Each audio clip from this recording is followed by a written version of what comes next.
All right, welcome back to Orange Country with Shane and Gina. Hi. So how are you? I'm good. Living the life. Kids That's are about good. to go back into school. Loving that. Ready for that.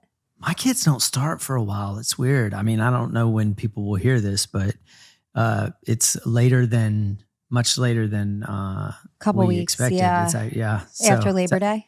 After Labor Day, which is what it was when I was a kid. Yeah, for me too. But here they go back early, and I am not mad about it. Yeah, it's time. It's time. I've also been, traveling with the kids for a year. So it has been the four of us for a while now. I'm not going to lie. It's been a while. It's time for them to go to school and make some other friends besides their two dads. You're like, shit, you need friends. We have also not had any date nights in forever because of the traveling. And, a lot of times we would try, if we were in a hotel, which was rare that we were just in a hotel as opposed to, some adventure or like an Airbnb or a camp or something.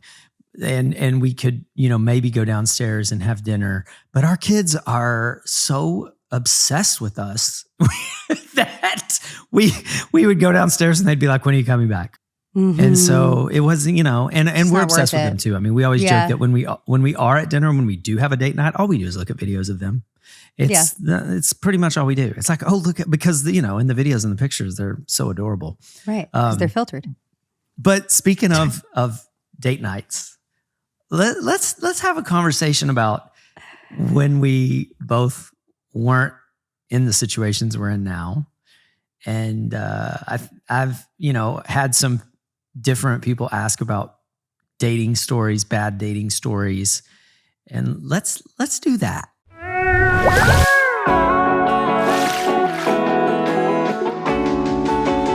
Welcome to Orange Country.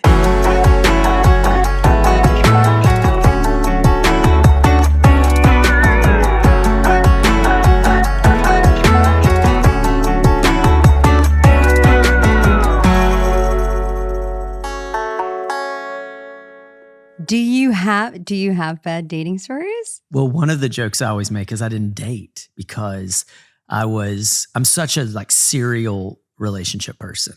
Since I was 12, my first girlfriend, it was so serious and we were definitely going to get married. Boy, that would have really gone sideways. Well, shit the bed. Wouldn't have been good.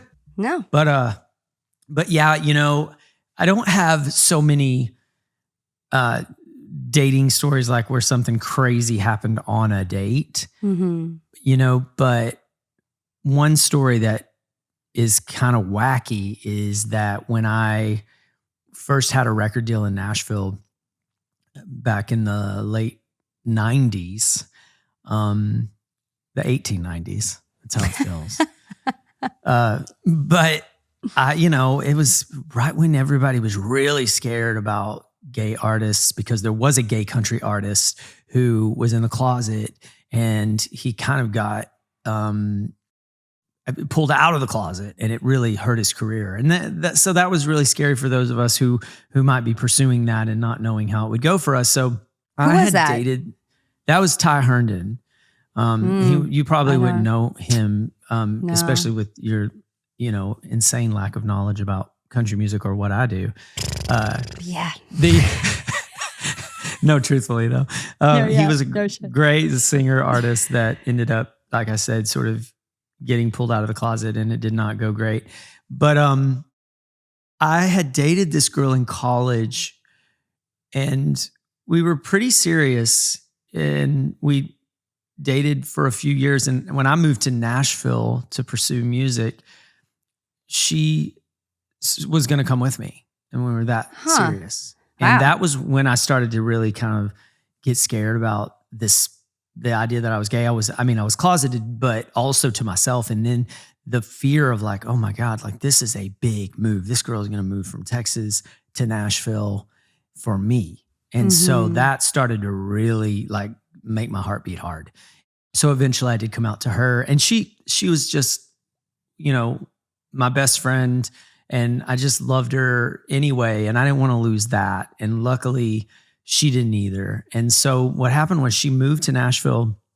And then a few years after being there, I got a record deal and, am doing all these things. And so I start touring and I'm opening for Kenny Chesney and all these artists, and I'm got, some things going on that later fell apart, and not because I was gay, because they just fell apart the way they do sometimes in the music career before they were put back together. But the wacky thing was that this sweet, sweet friend of mine, she pretended to be my girlfriend to help my career. So I always hated the word beard, but that's what they call it. Yeah. So even to our inner circle, like nobody knew. Oh, and wow. And she was just so generous and Did they really not sweet. know though? Or Well, they really didn't, especially because she and I mean, we were touring. She's we a would good sleep in beard. the same hotel room. Yeah. And then what happened was she started dating someone that we knew, but she told him, like, this is a secret. Right. So she's Like, the we're one. also Look, dating Shane, by the way. exactly. So how crazy is it that this straight girl is actually the one having to hide everything to protect her gay best friend? And I love her. oh, she was the best, and she still is the best. I love her to the moon and back, and we're still very close. And she's married now. Luckily, she got out of this insane secret. She came out of the closet. It's great. But yes. yeah, I mean, ultimately what happened was all of our friends started to sort of sense that these two were together, but she was, quote, with me. And so what one a of my scandal. friends, it was a huge scandal. People were like, she's cheating on you. Ellie's cheating on you. Yeah. That's what they came to me and said. They're like, All of us, she's like the best woman in the world. All of a sudden, she's a piece of shit. Like, it really put her on the defense with all of our friends because she was letting me decide when it was going to come out, And anyway, it definitely turned some nights a little sideways when they would leave together and people would look at me and go, do you not see what is going on? And I'm like, oh, no, they're just friends. They're fine. It's fine. Yeah. They're just friends. You should have been like, he's gay. Yeah. God, Gina, I really needed you. Yeah. Would you do that? Would you have done that for me? I mean, yeah, 100%. I'll do that for you now.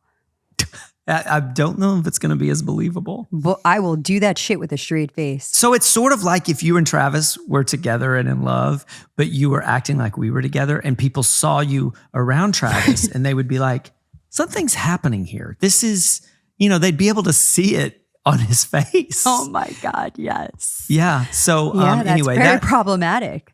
That is very funny. That is a good friend. That is a ride or die. I got to tell you, I have many beautiful, best, great, wonderful friends. That is one place that I don't know why God has surrounded me with angels, but at every turn, I have had someone there to help either champion me, put me back together, show up, financially, show up emotionally. I just have the best people around me, and I meet the best people. I think I said that the night that we first met. I'm not surprised that we ended up in each other's lives because you're real, and I love you. And I actually, as little as time as we've gotten to spend together, I trust that you would be there for me. I love you, Shane. I absolutely would. And and because of who you are, though, that's what it is. It's not, and I know like you're very religious and I do believe, in God and all that. But this is something that I don't be so quick to give the credit away because you are surrounded by good people because you're a good person. And even good people fall down, misstep, make mistakes, fall on their ass. But good people, when that happens, because it happens to everybody, have other good people to pick them back up and help them. And you would do the same for any one of your friends. And I'm sure you have many a time. And that's what that is. You know, it's just a reciprocal relationship, and you attract people who are interested in real relationships. You attract people who are interested in reality and being okay with knowing who you really are, because you are somebody very special, and who aren't afraid that they might have to participate or be there for you in that way if you need them, because they're the same kind of people. You know, I think it's always like you get what you give. Well, that is, I mean, I do think like attracts like. Also, I just believe in people. I mean, I think people are inherently good. We have some things that say otherwise in the world, but overall, I feel like people, you know, are in the right place most of the time, or are of the right, I don't know what I'm trying to say, but their heart's in the right place. And it is a little sad that these days we let social media or politics or things that we didn't have access to before that exposed people for something that maybe they're not even, because they get on there and they're mad. I do it. I mean, I get resentful. I want to have like some sort of interaction with people that I don't even know. I'm not as bad as it as I used to be, because I have found that it is completely pointless. You know, you do not change someone's mind by being shitty to them, no matter what. You're never going to prove them wrong enough to make them change their mind. No. And so there's no reason for it. It's like, you know, you do you. But with that said, please tell me about some crazy dating story, because you actually kind of have a look on your face like you might have one or two or seven. I have a really embarrassing one, actually. And I don't know if I want to share it. It's so embarrassing, but it is real. I was like you. I was like afraid of boys when I was young. And then I was never afraid of boys, Gina. We had opposite problems. You would have been a really good wingman. That's actually not true. You were so afraid. You had a girlfriend. Yeah, you're right. You're right. That's exactly right. I just told you completely otherwise. Right. But yeah, so when I was in high school, this is a high school story. I'm going to take it way back, man. And I was very prude, and I was very shy, and I was very scared of boys. Yes, it was not, I missed, you know what it was? I missed that. I was so I was a good kid. I think my dad was always like, your body's a temple. And I was like, okay. And I was just always scared. I don't know what it was. I just was scared of that. And I kind of missed it where everybody was doing truth or dare and spin the bottle. And I just never really engaged in that stuff. I avoided it. You know, when you'd be at the party and they were in the room playing spin the bottle, I was too scared to do it. But then everybody was smooching and I missed that whole thing. And then I was even further behind. So I just felt always like I missed the boat. And then it was everybody had their first kiss and I didn't. It was even more pressure and it was really nerve-wracking for me. But I do remember when I was in high school, there was a boy, he was a year older than me. And I was a junior, he was a senior. He was captain of the football team, Sean Fenn. We're just going to put his name out there. It's just going to be what it is. Okay. And I had the biggest crush on Sean Fenn ever. He's a year older, captain of the football team. I was Did you say Sean Fenn? Yes. He sounds hot. He was, okay? I believe it. He was. And he was so nice to me, honestly. He really was. He was a very sweet guy. And I remember he had this old truck. I don't remember. It was probably an old Jeep or something. And I thought it was so cool. And then he invited me out to this party. And I was like, oh my God, I'm going on a date with Sean Fenn, right? And so this is my interpretation of this. And so he was back then it wasn't you actually went on dates. We were in high school or whatever, but he invited me. He wanted me to roll with him. It was a big deal. And I remember he was we just have to pick up, we're going to go with Mary. She was their mutual friend or whatever, right? So I'm okay, no problem. Is that her name, or did you decide? That's her real name. I am using real you said it people like it here wasn't. Because I thought if I should or not, and then I said, gotcha. "Fuck it, I'm gonna go with it." This is really what happened, right? Okay. So Mary and Sean, if you're out there, I give you a little shine today. All right, Mary? I'm the only fool in this story. So there we go. So I wonder if they remember this because I literally have died every day a slow death about this my entire life. But oh so my anyway. God, I'm really excited. Yes. Okay. So we roll up to Mary's and we get out of his like cool truck and he's like, we're going to actually take Mary's car.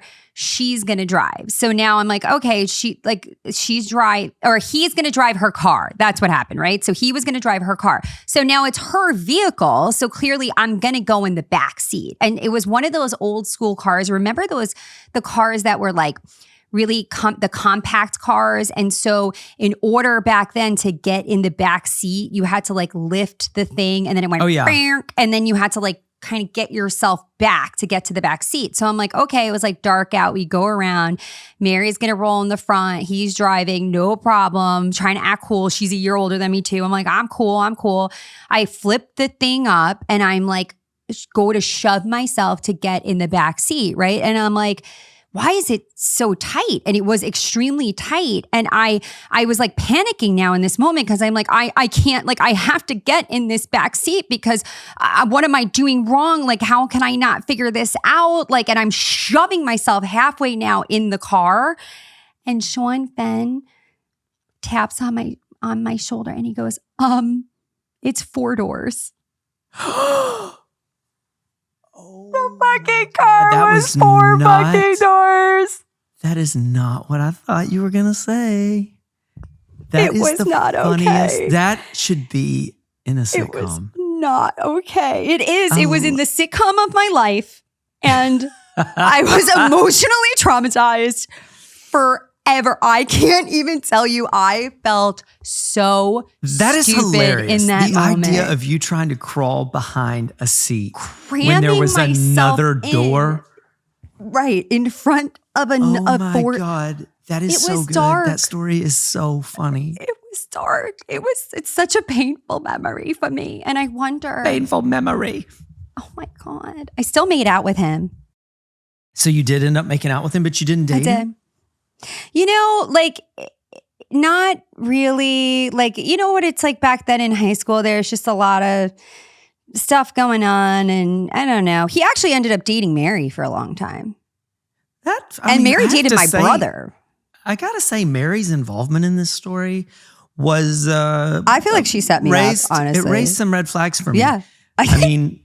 It did. You're like, his friend Mary was going to go with us. Didn't do me any favors. I was like, no, she can you sat help in a the bitch front out? seat for one. You could have showed me the back. No, she was actually really nice. She was like on my volleyball team, and she was very cool. She was a cool girl. But and you don't know where these people are now.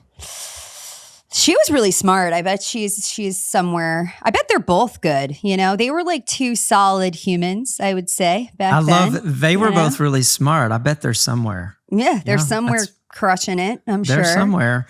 You keep in touch on Instagram for a while, and I'm pretty sure he has a family, married, babies.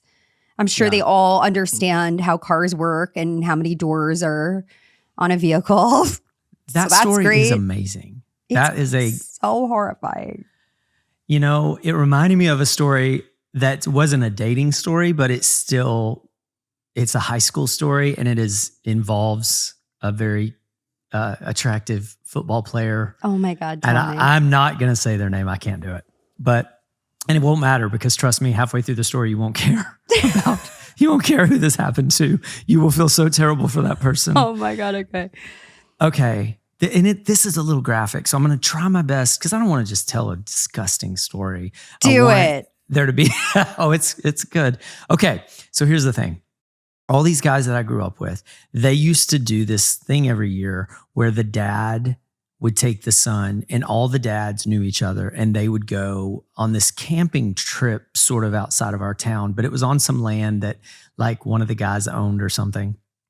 And my mom wasn't married when I first started going to that school, and the guys all knew each other. I didn't have a dad. So then she married this guy who sort of got me a pass into this camping trip because now I had a dad, and it was a dad-son sort of weekend.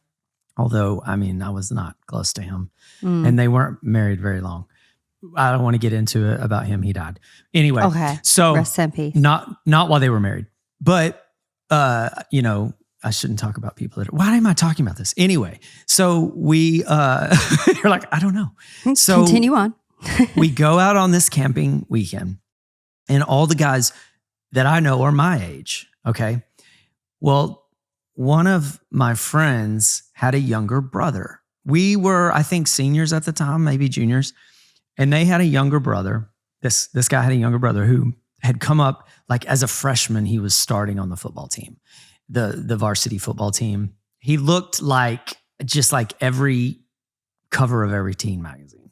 He was dating the homecoming queen in my grade. Okay. Just a really good looking guy, nice guy. Well, when we all were doing the different activities of like, oh, some people are going to go do this. And we were going to go, some of us were going to go out in kayaks, canoes. One of the two. Makes no difference to me. Are kayaks and canoes? Zero difference to me. Whatever it was we were in, you can't like jump out of it and get back in it, if that makes sense. Like a floating boat with paddles. Yeah, but you know what I mean? Like top heavy. You can't get out of the water, out of one and then climb back in it. You would pull it over. That's coming. So basically, I'm going to call the guy Bobby. And basically I was left. All of my friends went and did the activities and I was the only person left with this kid, Bobby, who I didn't really know. He was the younger brother, but he was also like super good looking. And I was older and wanted to be cool. And, so I was like, oh, you want to go kayaking out on the lake? And he's like, sure. So we're out there. I actually feel nervous telling this story because I was so nervous because I felt like I should be cool because I'm older and we're out there in the kayak. And I get like, my stomach I have to go to the bathroom. Like I have to go major number 2. It's happening. And I mean, it's happening. Like, and we are out in the middle of the lake and I look at him and I go, I have to go to the bathroom. And he's like, okay, cool. Let's just canoe back in. And I said, yeah, no, that's not, it's happening right now. And he was like, what do you mean? And I go, yeah, I'm going to have to shit right now. And so he goes, oh, okay, well, what am I supposed to do? And I said, well, this is what we're going to have to do is you're going to have to get in the corner over there and turn your back to me. And then I'm going to get in the front corner because we got to balance this thing because I'm about to hang my ass over the side of this kid. I cannot. That's the best bet we have. Is for me to hang my ass over the side, him to balance. And he was so nice. I mean, he just looked out. Yeah, he never turned around. I mean, who would? Who wants to turn around and look at what's happening? I can just tell you, Gina, this is the part that gets a little graphic and there's nothing I can do about it. We weren't even to the graphic part yet. Okay. Well, because, it's nice. It's quiet out on the lake. It's just birds chirping and occasional bullfrog. And then the wrath of my ass as it went to town on this lake. There was nothing I could do. There was no buffer by turning the faucet on to hope that sound would cover up the sound. I couldn't flush the toilet in the middle of it to also create a diversion of sound. It was happening. And what was I going to do? I'm going to die. So I can't hear any more of this story. Oh my God. I don't know where we go from here. I don't know if we can. I don't know that we can. I knew that this would make or break us. And I had no intention of telling it. And you told your story about the backseat. You just couldn't let me have the most embarrassing story. Well, there is a sequel to this story that has nothing to do with shitting, but I will tell you, we canoed back in very solemnly, both looking down. We never made eye contact again. And who could after that?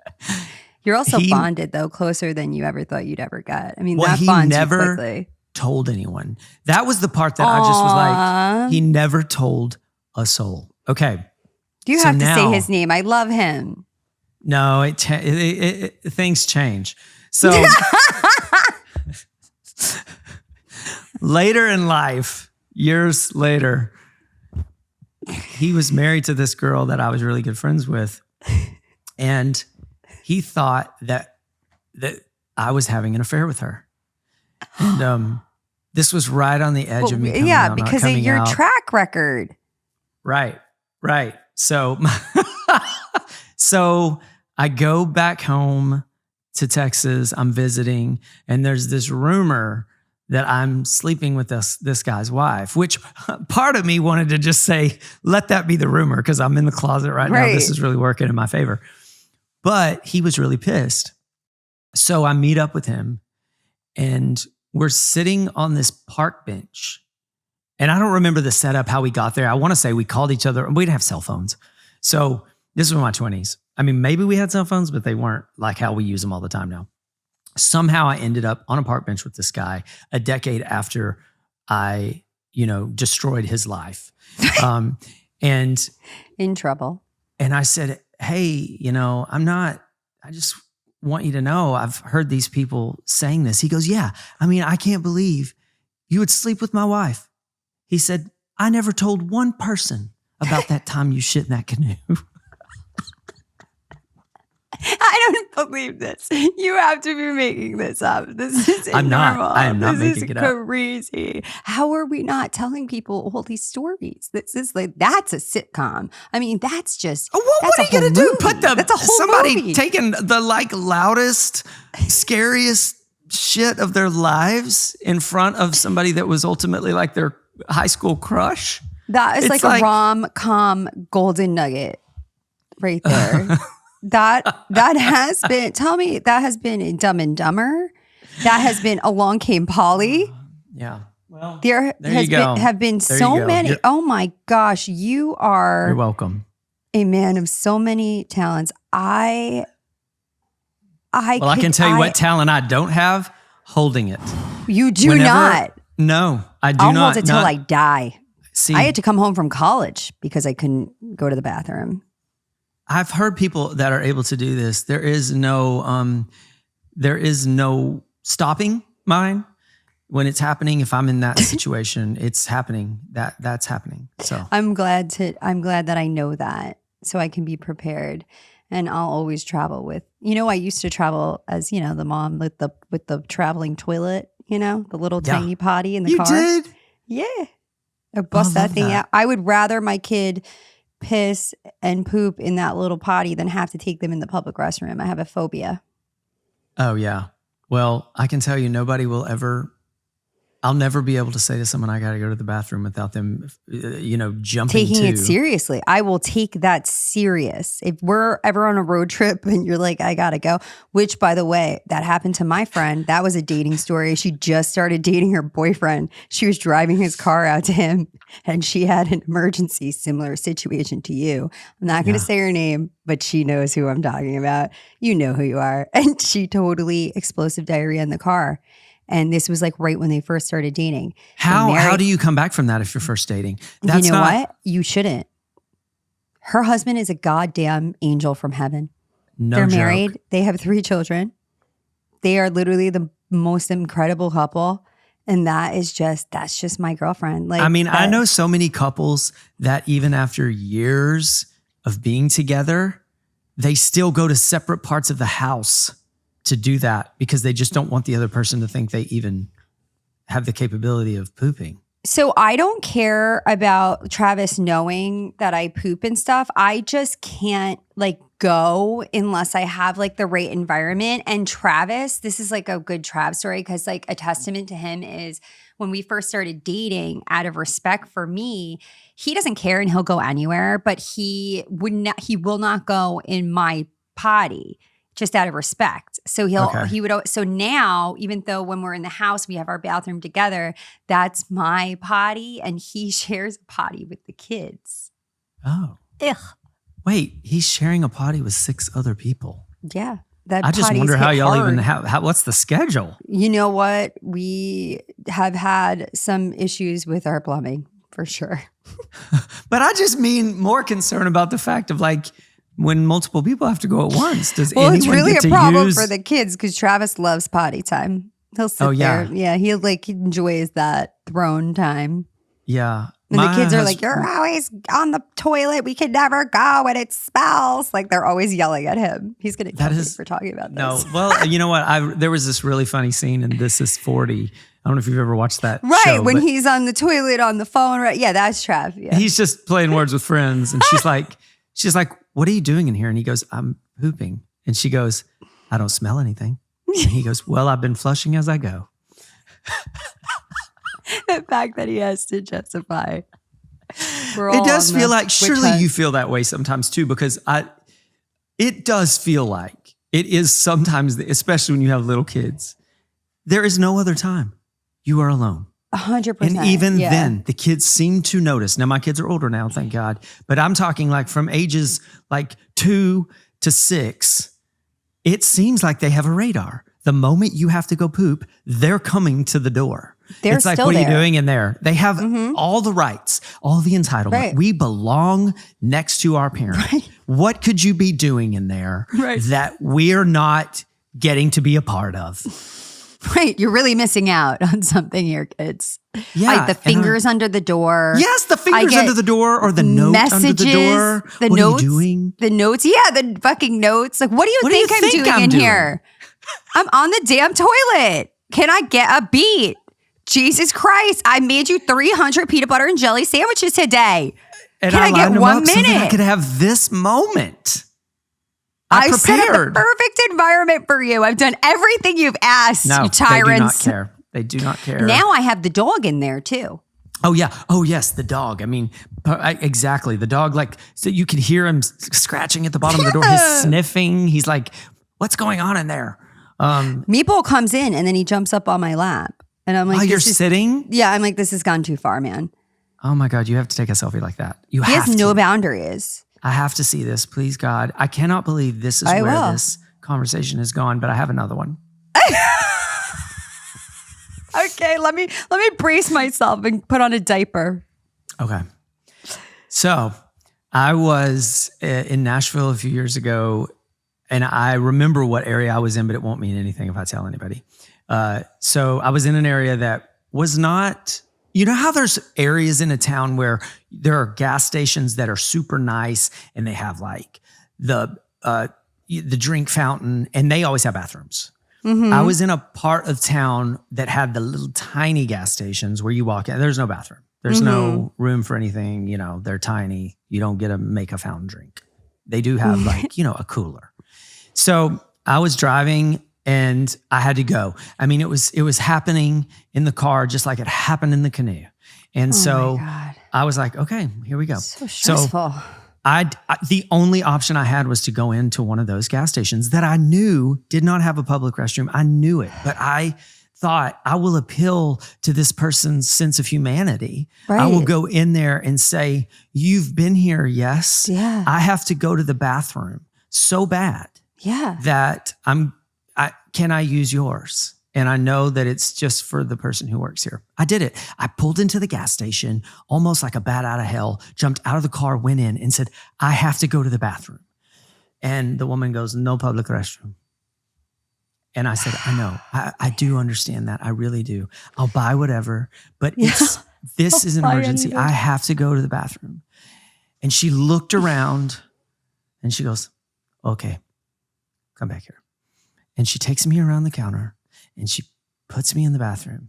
Gina, I am about to tell a story that could really hurt our podcast. This could hurt us. Okay. Or it could skyrocket us to the top. Let's go. So I go into the bathroom. I lock the door, barely have time to lock the door. It's happening.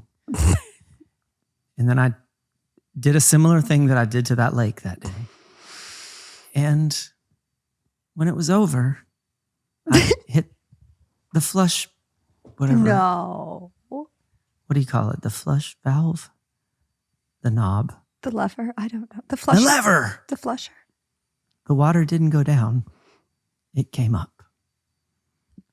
You know what I'm talking about. It's like everybody's worst nightmare. Well, it was there. And it started to get higher and higher and higher. And as it crested the toilet. Oh my God. The only thing I could do was run. I'm sorry to say, I opened the door and ran to the sound of her screaming, "No public restroom!" I got in my car and I drove away so fast. Oh my God. I hope that woman survived. I mean, I hope that she went on, and she didn't. I wish her the best. She didn't. I'm telling you, she didn't. You don't come back from stuff like that. I don't know what happened. I don't know that they didn't have to close that gas station. I just know that it feels good to get it off my chest. Get out of your asshole. Let's be honest.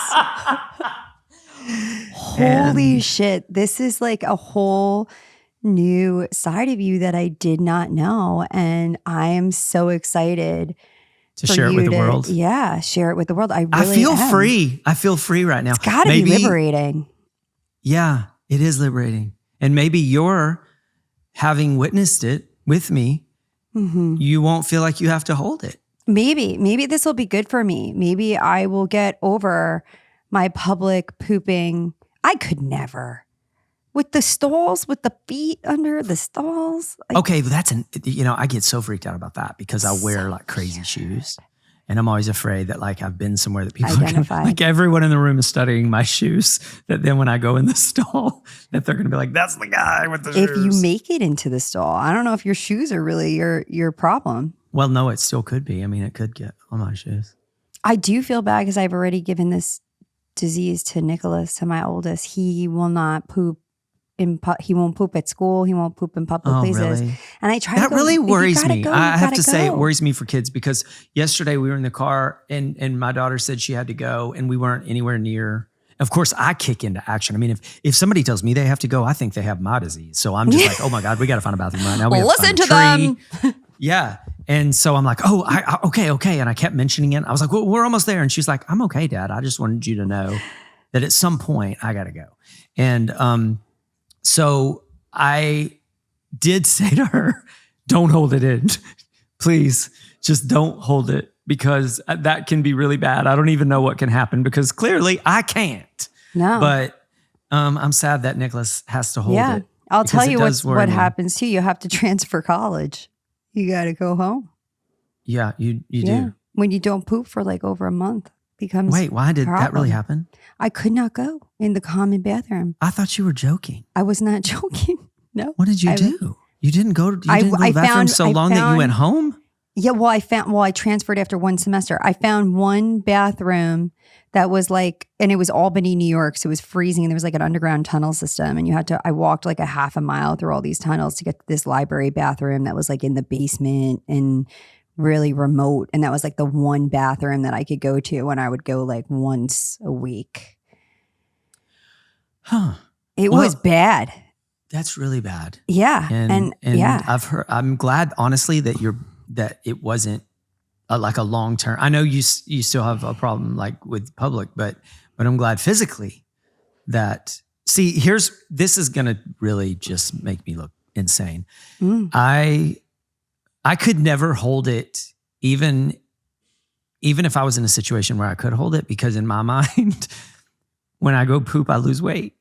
And so if I hold it, then it just becomes part of my body. That's what I'm convinced. It is annoying though, because you really do, like when I have to go to these like events and I travel and I want to look the skinniest in my dress or whatever, I really mentally have to prepare myself to be like, even if I'm in a hotel room, because my body just shuts down and won't allow me to go. And I have to say, no, you need to go. And in those circumstances, like if I have to go, I really try, because then what happens is I don't go for a couple of days and I got to put on this little dress and I'm like bloated. I'm like backed up. I mean, it's not, that's why my friends are bringing me over like colon broom and all this shit too. Does that stuff work?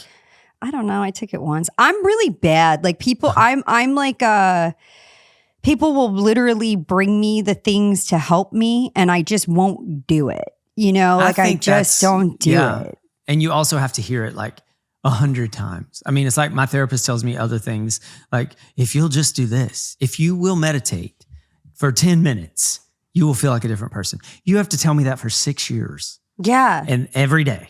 or every time we talk. And then I finally do it one day and I'm like, holy shit, that's nice. That's because really, it happened that by helps me. accident. And then you're like, you know what else wait. is nuts about that is that say you did do the colon broom, say it worked. A lot of times that doesn't even make it like for me, it's like I'll do something, it works, and I'll be like, oh my God, that worked. And then a week later, I'll be like, I doubt it would work again. No consistency. I struggle with consistency. Yeah. I just don't know what that is. Like, it's just, that's why like I have a IUD in instead of birth control. Cause like, I just won't take those pills. Yeah. And apparently if you don't take the pills, you end up with 6 children. You get 1,000 kids. Yeah. Well, is there any other dating story that doesn't involve pooping? Or can, like you said, I mean, where do we go from here? I mean, I really feel like you've just said it all. I'm sorry. Weren't there like a couple of, don't be. I feel like we're bonded deeper. I mean, me and everybody else, people are going to avoid me on the street, or if they see me go to a restroom, they're going to go in there. Do not go in there. I'm going to film you going into the restroom every time I'm with you now. We're going to be together. I'm so excited. We're going to be together on Watch What Happens Live. Yes. I'm so stoked about that. All the things that I've gotten to do. Yeah. All the places that I've been and the Grammy stages and the Tony Awards. I know. When they said I was going to get to be the bartender on Watch What Happens Live, I thought, this is it. Damn, I really made it. This is the pinnacle, and I'm not being sarcastic. Do not shit your pants behind that bar. That's my one. I'm going to give you that advice. No, honestly, I'm so stoked because I always feel like, because it's true, that you have like the heavy hitting career, right? And you've done all these things in the entertainment industry. So I'm stoked that I get to like share this with you and I get to do this with you and I get to kind of like bring you into like my little world, you know? It's going to be super fun. So I'm so excited to do that. Well, thank you for that. And I am very, very excited. Of course, it puts a lot of pressure on what that moment would be when Andy actually just acknowledges the person behind the bar. Cause you want to, you have 8 seconds of, you want to be amazing. And I'm just like, well, I'll probably just say, thank you so much for having me. I can't believe I'm here. I'm sober. Yeah, I'm sober and I'll be making your drinks. Here's your shot ski. Right now, I'm like, the irony. I just love it. You were talking about somebody having questions or something. Do you have? You know what there were? There was like a series of questions we had asked on Instagram for the questions. And I know that they had them. But the problem is that I thought maybe we could just answer a couple of the questions. But the problem is they're on my phone, which is recording you right now. Yeah. Okay. So. Well, then that's I don't have them. But maybe I thought it would be fun maybe to answer a couple of those questions because they were like quickies at the end. But that's okay. I've always loved a quickie. I bet you do. Well, what about you? I mean, is a quickie not a good thing? I mean, I feel like everybody's got this idea that it's supposed to be marathon. I'm like, I'm looking for a moment here. And just a few short ones. I am so there with you. Like me and Travis are both very attracted to each other. We get very excited very easily. We get the job done very quickly. And I am very thankful for that. And that's why I feel like I want to have sex all the time. Because I'm like, I don't have to like stretch and get ready and like limber up and shit. You know, I'm like, all right, let's just get this done. It's a good romp and I'm out. Well, I think I love hearing you say that because I can tell you that is, there's all these jokes through the years about guys who go too fast or that it happens too quick. And I always say, well, that is not a problem with two guys. We're good. Like, it's a race to the finish. Yeah, let's just get there. And plus, we have kids. I'm sorry to sound so trite and cliche, but they don't give you time. No. And for some reason, the moment you look at each other and start to get fired up, your kids know it. They come across the house. They're like, hey, what are y'all doing in here? It's just like, really? They're like, are you on the toilet? No. All right. What are you doing now? What are you doing next? Then what are you doing? The two times that you want privacy that you don't get it. Well, that's just the theme of kids. You never get privacy. So. No, you don't. And you know what? In our new house, we have these old doors and they have little keyholes. Oh, and they look through them? And my son was like, I'm going to look through this keyhole. And I said, you don't want to do that. I'm just going to tell you. You know what? It's not something that you're ready for. No. You don't want to see this. Whether it's the bedroom or the potty. One time we one time I'm trying to remember the story properly. I don't even care that it's told, but one time this has been a couple years, but we were having sex and it was in the daytime and the door we thought was locked. We were at our beach house that we used to have and it was really dark in there. And I swear to God, this is so funny. We heard, when we were done, the door was like ajar. And I was like, oh my God, that door was not locked. And like, you know, someone had poked their head in. And we walked downstairs like with our tails between our legs, basically. We're like, hey guys. The kids were just sitting there. And Dylan goes, what were y'all doing up there? That's my daughter. She goes, what were y'all doing up there? And I said, I don't know. What do you think we were doing? She goes, well, Dash came up there and he said, y'all were working out? And I said, well, we were working out. And she goes, he said it was dark in there. Mm-hmm. Like, why would y'all work out in the dark? I mean, she was 6 probably at the time. So it was legitimate. She wasn't like, she really didn't know what we were doing in there. But well, they had FOMO is what that was. There was this great moment when I was so afraid that I was like so afraid he was scarred. So I said, well, what did you see? Like, what did you see in there? And he goes, I just saw a big butt. You're like, yeah, that's how we work out. Isn't that how everyone works out? Naked? Now when he's in the locker room at school, butt ass naked, working out, and you get a phone call with the light. He turns all the lights out. You'd be like, takes all his clothes off, and then he starts doing my push-ups. dads do it. Oh my God, that's really how you screw your kids up. You don't even mean to. Anyway, it's just one of many ways. That story was just a tack on the end here to make. Love it. I think I've just resigned to the fact that everybody's going to hear that story about the canoe. I'm so excited. That story is a story that needs to be told. Oh God, can we please start having guests so I can stop feeling the need to tell stories about myself? I love everything about it. We should ask our viewers for a dating story and then read it on the air. Can you beat that? Idea. Can you guys beat these dating stories? They're pretty embarrassing. And it really is embarrassing dating stories. It has to be the worst. It has to be the worst. I cannot imagine there's worse than that. Oh, sure. Sure there is, right? I mean, I can't. Well, we weren't dating. I like to think back then that I was on a date. That's your perspective, though. It's your story you're telling. True. It's true. You know, he didn't think he was on a date. His story involved you cheating on an affair with his wife. With his wife. That's all right. True. So his stories aren't accurate either. So that's very, very true. Very true. You could have your truth. He has his. Well, thank you for walking me through this. I feel like there's nowhere to go but to say thank you for listening. Mm-hmm. Anyone who stuck with us through this one, you are die hard. Is that right? Ride or die? Ride or die. We appreciate you, and we do hope you'll come back, and we will do our very best to not shit our pants. To get our shit together. Either subscribe, like. Even if you like didn't it. like it, like it, please. Like it, love it. Oh God, subscribe. I love you, Gina. I love you so much. I love you too. Well, after this, I'm about your only friend, so it's good that you do. I know. I'm gonna try and hold on. Okay. Hold on, hold it. All right, we gotta go. I could do this all day. That was it. Thank you. Oh God, love you.